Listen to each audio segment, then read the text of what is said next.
কি বলবো বলেন তো, মাঝে মাঝে এদের ভালোবাসা দেখে আমি নিজেই মুগ্ধ হয়ে যাই। পশু পাখির ভিতরে এত মহব্বত, এত আদর, এত ভালোবাসা আমি ভাবতেও পারি না। আমি যদি বিড়াল না পালতাম তাহলে আমি কখনো বুঝতে পারতাম না মানুষের থেকে ওদের ভালোবাসা অনেক অনেক বেশি।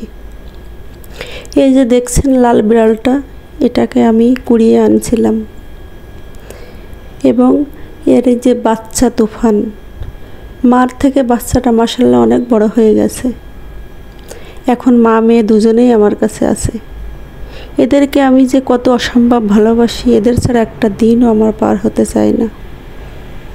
মনে হয় এদের ছাড়া, এরা যদি না থাকে তাহলে আমি কিভাবে দিন পার করব। যাই হোক, দেখেন এদের মহব্বত, ভালোবাসা। তুফান একটি বাচ্চায় জন্ম নিয়েছিল। ও তুফানের মতো দৌড়াদৌড়ি ছুটাছুটি করে, এর জন্যে ওর নাম তুফান রাখছি। মাশাআল্লাহ তুফান অনেক বড় হয়ে যাচ্ছে, মোটা তাজাও হয়েছে। কিন্তু ওর মা ছোটোবেলায় অনেক ছোট্ট ছিল, সেখানে চোখও ফুটছিল না, তখন এনে দুধ খাই ওকে মানুষ করছি। এই জন্য ওর গ্রোথটা একটু কম।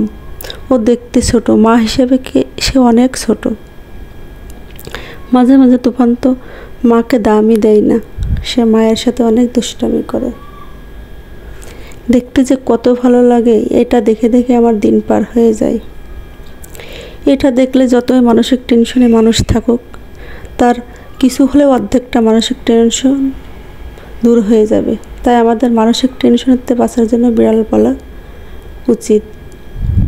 বিড়াল যে এত ভালো মানসিক টেনশনের ওষুধ একমাত্র আমি বুঝতে পারছি। বিড়ালটা ঘরে এনে আমার দিন যে কত আনন্দে ভালোভাবে যে কাটছে তা আমি নিজেই জানি। মাশাআল্লাহ, আমার বিড়াল দুটোর জন্য সবাই দোয়া করবেন। ওরা যেন দীর্ঘায়ু পায়, ওরা যেন সুস্থ শরীরে থাকতে পারে, মা মেয়ে মহব্বত নিয়ে থাকতে পারে। মাঝে মাঝে মা মেয়ে দুষ্টামিও করে।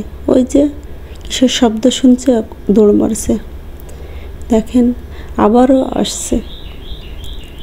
মা সবসময় ছেলে মেয়েদের এভাবে টেক কেয়ার করে, কিন্তু আমরা ছেলে মেয়েরা বুঝি না। বুঝি যখন আমরা মা হই তখন। এখন আমরা মা হয়েছি, এখন বুঝি মায়ের আদর কেমন, মায়ের ভালোবাসা কেমন। কিন্তু মাকে তো কাছে পাই না। সেই শ্বশুর বাড়ি আসছি, মাঝে মাঝে মাকে যা একটু পাই। তখন আমরাই তো বড় হয়ে গেছি, আমরা ব্যস্ত থাকি আমাদের ছেলে মেয়েকে নিয়ে। এই এতটুকুই। এদের ভালোবাসা দেবেন, আর যদি এরকম ভিডিও পেতে চান তাহলে কমেন্ট করবেন। আশা করি এদের ভিডিও আমি দেব, আপনারা দেখবেন এবং সাপোর্ট করবেন। এরা আসলে অনেক লক্ষ্যে একটা বাচ্চা, এরা সব কিছুই খায়। আমার তুফান তো মুড়ি ছাড়া কিছুই বোঝে না, ভাত মাছ রেখে মুড়ি খায়। কিন্তু আমার টুনি অনেক লক্ষ্মী, টুনিকে আমি অনেক অনেক ভালোবাসি। মাঝে মাঝে ভাবি বিড়ালের